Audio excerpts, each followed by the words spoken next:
Welcome back everyone, welcome back to World of Warships and to my channel. How you guys been doing? I hope you have a fantastic Black Friday and a weekend. So I been thinking to share this is personal opinion about the entire Pan Asian destroyer line. Please let me know. I do believe you have watched a lot of YouTube videos about the entire destroyer line. Please let me know which destroyer you think are more interesting and which are the one you're going for grind for. However, very short, this is, before you're gonna judge me too much, this is my own personal opinion about this destroyer line. You may of course have another shall I say flavor or your favorite destroyer you may have, but I'm talking about the Pan Asia destroyer. If you already have tier 8, tier 9 and tier 10 US destroyer, I'm talking about Benson's, Fletcher and Gehring, which I do have with a pretty good, darn good captains. Would you also go for, let's say, this destroyer, the Xinjiang, and tier 9 and tier 10? I'm never gonna pronounce them. It's kind of too damn hard to pronounce the name. Now, what I see from Flamu, I'm talking about the torpedoes, or basically, guys, the same torpedoes as the speed and the range, everything beside the I do apologize, my phone, beside the deep water torps. Okay guys, so my personal opinion, the biggest difference between this ship and the Benson, it's 4 guns versus 5. Yeah, same crappy torpedo speed, absolutely bad. It's, guys, it's ridiculous bad. 55 knots for tier 5, tier 8, it's not good enough. And 4 guns for tier 8, it's not good enough. I'm not lying, guys. 4 guns is good for tier 4, tier 5, not good enough for tier 8. I would not trade this, in my opinion, pile of crap versus Loyang or versus anything else. The biggest downside, and this is the one very short way to say it, this smoke of the Pan Asian shines and are the best in the smoke up to tier 7. Above tier 7, your Benson's, Fletcher and Gehring smoke, it's by far better with much more time, shall I say in seconds. The Benson's and Fletcher smoke, even though you have less charges, it's by far a better smoke for your ally, for your division friends and so on. So shall I say this is a clone copy of Loyang without hydro? Now, very question, would you purchase the Loyang without hydro? The answer is no. It's basically a Benson's sea hull without hydro. Forget it, I do not recommend. And same things, guys, we are going to tier 9, the paste copy Fletcher, which I'm not fan of paste copy, and by far Fletcher, it's just bloody amazing. I'm not saying that this destroyer does not have good torpedoes. They are good, but because of the smoke, because of in general the whole package, the Fletcher, it's by far a better destroyer. You can torpedo other destroyers. In this ship you cannot. Basically not recommended. And same things with this one. If this would have, let's say, by far a better concealment than Gehring, yes, I would say that sure, go for it, be the best concealed destroyer in this game, and then you have a slightly opportunity to probably be more stronger than anything else. But the truth, it's not like that. Sure, you do have ridiculous good guns and torpedo in general by far, and also the down south, it's the smoke. It's that the Gehring smokes, it's superior by this Pan-Asian face copy. Something else, guys, and keep that in mind, you have this opportunity to put the radar, but what Flamuz says he's tried, it's really darn tried to put the radar on random gameplay. It never worked, because this trade about you don't have any smoke, and by the way, you're not that fast to just get the hell out of there. So if someone is chasing you, you don't have quite as speed to just go away. Probably it's a good strong, I'm talking about radar.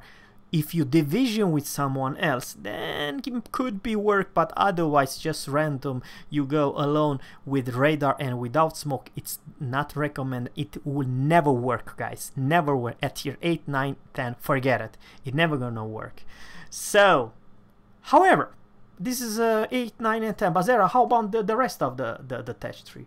Well, the rest of the test tree, guys, is the other way around.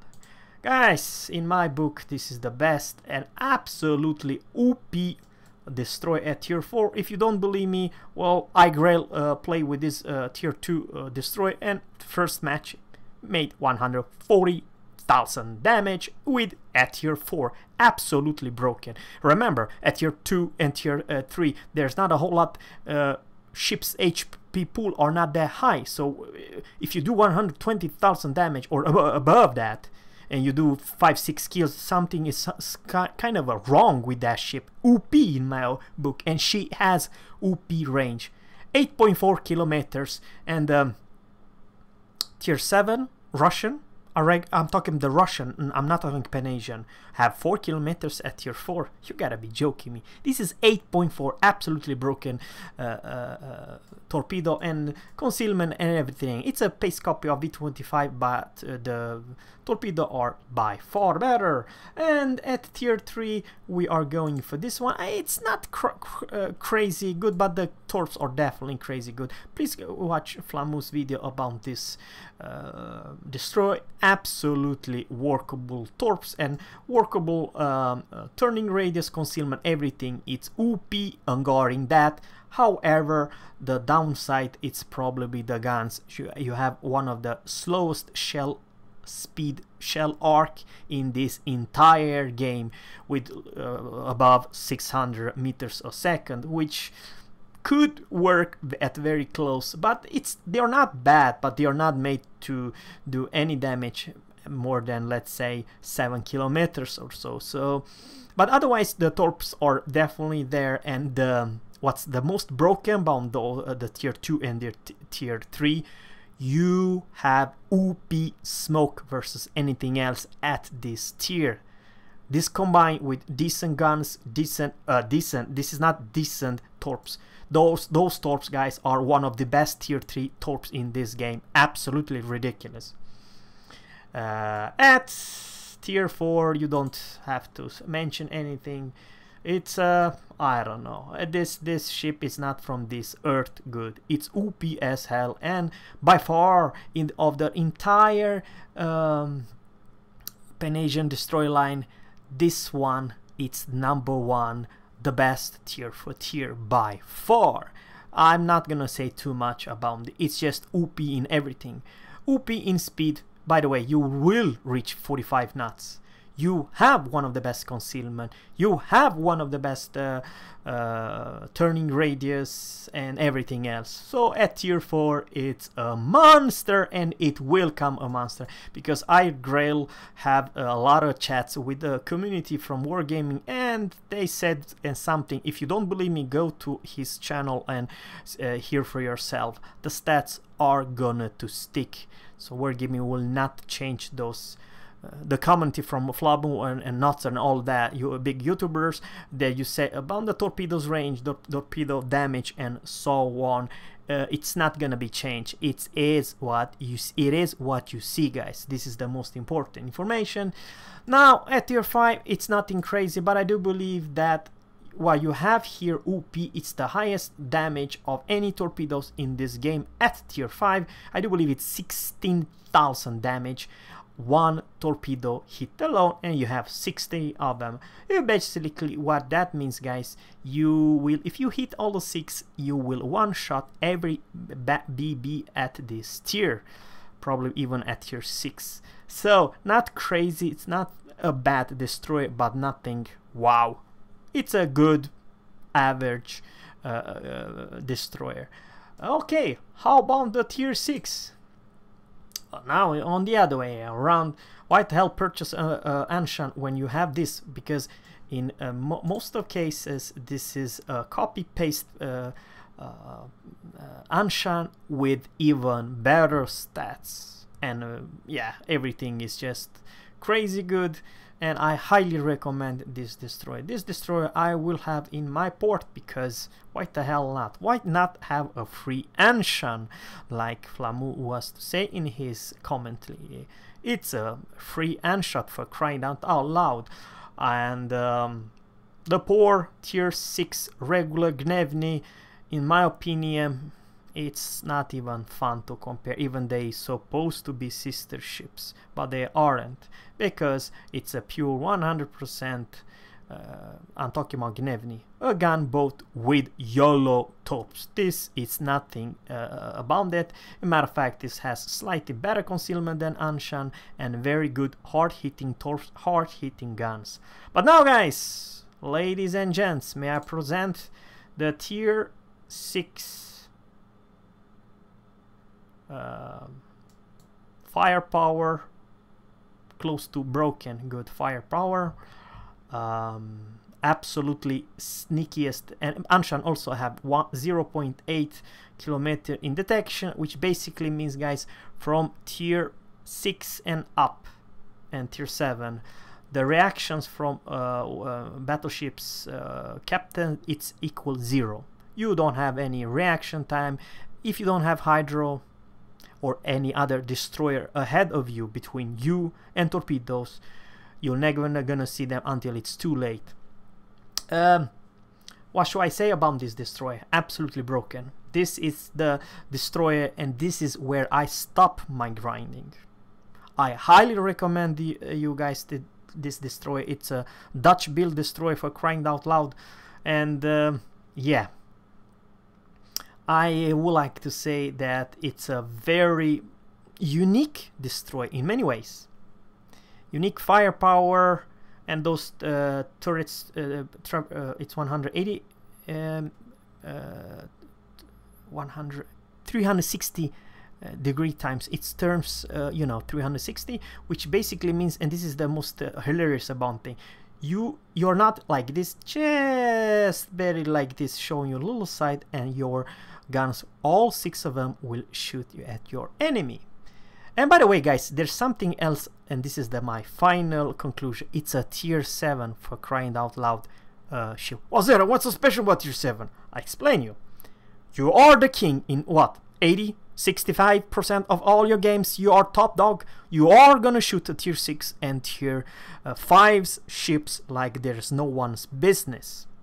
So, do I recommend this ship? By the way, this is also the only tier 7 brand new ship that we have.